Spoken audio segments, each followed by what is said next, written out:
double lock standing seam is one of the most important used in architectural sheet metal work. It is arguably the most time-proven type of roof panel seam. Its versatility is not limited to roof panels, as the basic double lock technique is commonly applied to wall cladding, flashing, and decorative applications.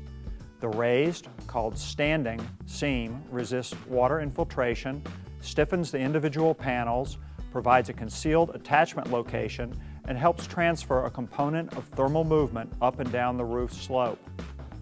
In this video, I will demonstrate how to form a double lock standing seam with seaming anvil and hammer.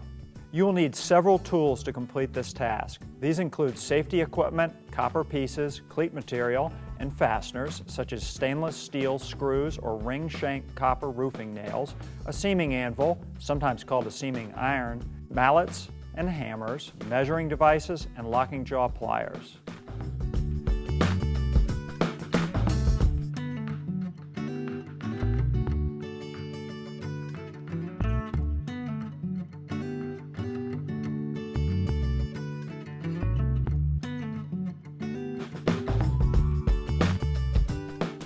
Cleats attach the sheet copper pieces to the substrate material. There are two types of cleats, fixed and expansion. We will demonstrate fixed cleats in this video. For long-length standing seams, as is common with roofing, expansion cleats are often required. See the Copper and Architecture Handbook for more information. Fixed cleats are easy to form, using the upstand of the formed male seam as a jig to ensure the cleat is the proper height. Start with a strip of copper 4 inches wide for a 1 inch high finished standing seam height, longer for higher seams. Form a 3/8 inch wide loose hem along the edge. Place this piece against the seam with the hem facing away from the seam. Bend the upper portion of the cleat strip, the unhemmed end, over the top of the seam, 90 degrees from the hemmed portion to form the cleat base.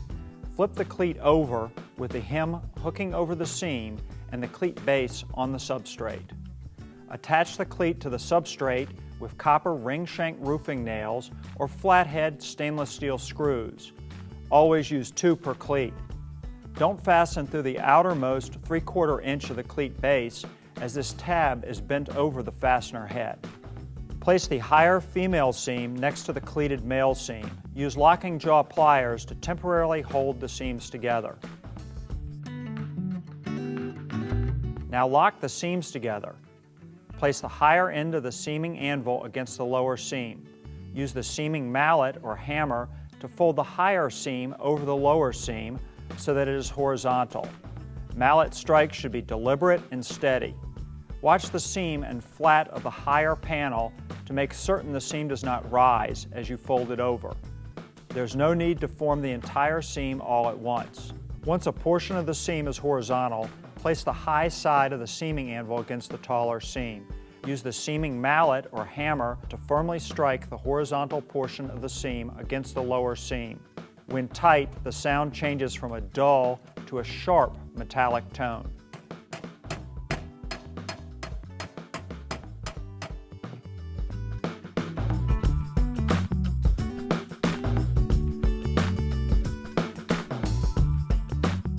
Now move the seaming anvil, placing the lower 1 inch high side against the shorter seam.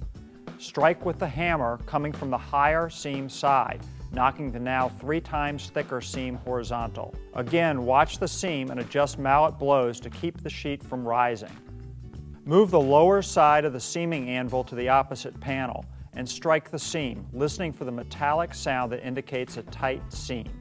Lock the entire seam tightly together.